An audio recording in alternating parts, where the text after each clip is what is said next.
Good afternoon, everyone. Hope things are well.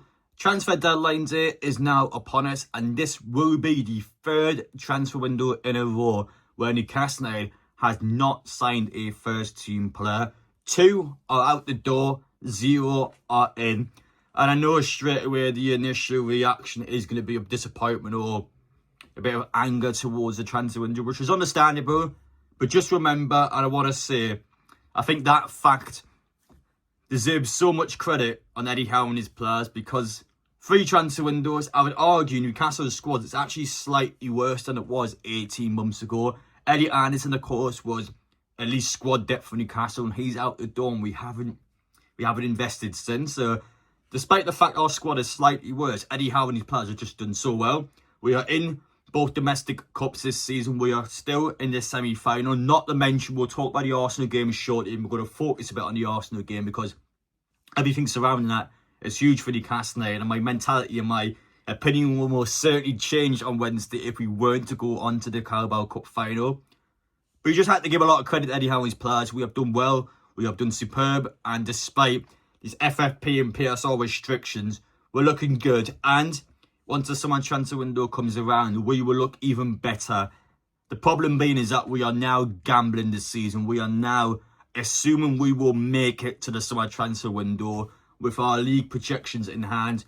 I think Champions League football is hard, to be honest, just as long as we get some form of European football next season. Ideally, the Europa League, I think Newcastle will look decent. Again, cup final, we just have to get there. Don't care how we play on Wednesday, and we're going to talk about that in just a moment. But I want to start off with what a Newcastle United fan has proposed and suggested on social media. I mean, serious IQ player level 1000. This Newcastle fan has just completely outsmarted absolutely everyone in the Premier League, and we're gonna reveal it now. So Newcastle in their next league game, of course, would be Manchester City away. We've got some horrible games coming up, may I add. Now, it's very likely that Joelinton will miss that game. It's been reported by some journalists that he's currently in London, just looking at his knee, basically. He's meant to be out for a couple of weeks, so not ideal. However, he's on 9 yellow cards, and this Newcastle United fan has suggested, all the way from Singapore, that we should put him on the bench for the next Premier League game, no matter how his injury is. Get him to intentionally berate the assistant referee and to get a yellow card, so he can actually serve his 2-game suspension while being injured for Newcastle United. I mean, absolutely mind-blowing that, by the way. Newcastle United, get a notepad out, get a pen out, start writing every single piece of information down from this guy, because honestly, he's just put the player of the century in. That is an ideal scenario for Newcastle. Might have to be a bit hush-hush on it, but if Newcastle can get this Joelinton yellow card situation sorted out while he's injured, I mean, you're killing 2 birds with 1 stone. So even though he's injured, we could probably get something good out of it, and that's, to be fair, is actually very smart. So fair play to that guy. Honestly, level 1000 IQ player, so we've got to respect that. Singapore mag, he knows what he's talking about. But in terms of Arsenal now, I wanted to direct this video a bit towards the Arsenal game, because a lot of Newcastle fans are bricking it.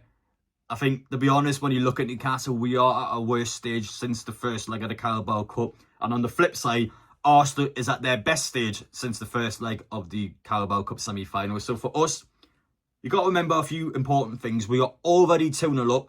The last time Newcastle's actually won by 2 or more goals at the Emirates, was it 2001? I think it was, when Lauren Roberts scored to make it 3-1. That's actually the last time I think we won away at Arsenal by a 2-goal advantage. So that's a big factor. Not to mention the last time Arsenal won by 3 or more goals at St James's Park was actually the 4-0 win all the way back in 2010. And that was the League Cup. So hopefully not a sign of things to come there. But that's actually the last time Newcastle has lost by more than 3 goals to Arsenal at St James's Park.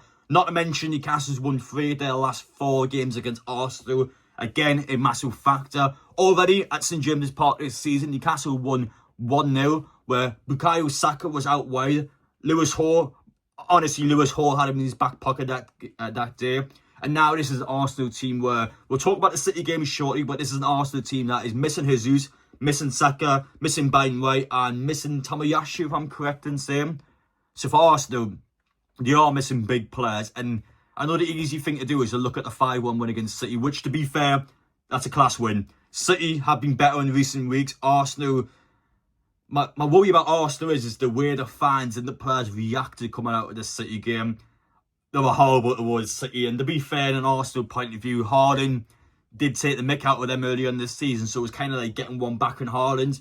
But the way they reacted after that game, I am bricking it if they do it at St James's Park. It will be the exact same reaction if they do it against Newcastle. They will take the mick out of us. They will humiliate us on social media. If that was to happen on Wednesday, I would not be in social media. I'll be going into hibernation. I just would not be anywhere near any social media platforms coming out of the Arsenal game, because they will be ruthless against Newcastle fans on social media. And the way I've seen Arsenal fans on social media, they're confident. They already think they're going to smash Newcastle at St James's Park without any logic, without looking at the recent results. They already think they're going to smash Newcastle at St James's Park. And again, I would argue, we mentioned this a few times on social media, but is this level of arrogance, this level of entitlement towards Newcastle United, where you look down on Newcastle. I think Arsenal fans and Arsenal players do look down on Newcastle, even though I think when you talk about the two clubs and the gap between them now in terms of squad, in terms of form, in terms of where they are in the league, the gap's not as big as it used to be. It's a lot closer now, and the level of disrespect towards Newcastle, I still don't think it's fair, because you've got to look at how both teams have been against each other in recent years. They think they can take Isak off us, they think they can take Bruno off us, and they think they're going to smash us in St James's Park. But I'm telling you now, Newcastle United, we did it against PSG. Look at the way the crowd goes into a game. The crowd's going to be up for that match. It is a huge game in our season. Now, I'm going to tell you a personal story here. All my mates have already booked up Wembley. A lot of Newcastle fans that are around me at St James's Park, and a lot of you guys I know already. Admittedly, yes, for free cancellation, but everyone has already booked up their trips for Wembley. They've already booked their hotels, and they've already booked their trains up. They're all confident, and they've all backed us to get to Wembley, where, I'm going to be honest, I haven't personally done that yet. I'm a bit superstitious. I'm just that sort of person where I'm not really religious or anything, but when I think about Newcastle United, I always like to just take a calm step with them. I don't know what it is. It's just something I have drilled on my head. But point being, we're all confident we're going to make it there. Arsenal fans are confident they're going to make it there. You got to translate onto the pitch. If Newcastle score first against Arsenal, we are 3 goals ahead, which means Arsenal, in normal time, if they want to go through, they have to win 4-1. And you compare that, if Arsenal was to score first at St James's Park, it's a completely different tie. So the next goal is huge. The next goal is massive for Newcastle, and I'm confident we can do it. I really am. Joelinton's the big miss for us, but we've got the rest of our team. No excuses at all. In terms of the Joelinton replacement, if I had to put my money on it, I reckon Sean Longstaff will come in, which I know some fans may go, oh. But you got to remember, last semi-final, yes, okay, there's a difference between Southampton and Arsenal, but Longstaff did score twice in our last semi-final at St James's Park, so he is experienced at that level, and he's the sort of player that will be dying to come back in, and our players will be confident. I think we will be confident. Forget the last 2 home games at St James's Park. It all matters on Wednesday. The team knows that, and I think the team, to be honest, we had this criticism earlier in the season, but I think Newcastle players sometimes do prioritise the bigger games, don't always treat the lower matches with as much as respect as we'd like to see. Arsenal's different though. Get out there from minute 1, take it to them. I think Newcastle will go through if we do it. If we don't, we only have ourselves to blame. I think it's that simple. It's Newcastle's game to lose. We have the control. We've done the hard work at the Emirates. See the game out. Hell, we could even lose the game. Lose the game 2-1 if you have to. That still puts us through. That's all we got to do. Just see the game out. At Newcastle, I think we can do it. And I think we will do it. And that's hopefully my message to perhaps calm you guys down, because I feel like there is a lot of nerves kicking into Wednesday, which is understandable. I do get it, and I do believe in it as well. But we're here for a reason. This is not a Newcastle team of old. This is a Newcastle team of now. And they are more than good enough against these big 6 teams, which you have already seen this season. So it's up to us to make it happen. Get back to Wembley. That's what you got to do.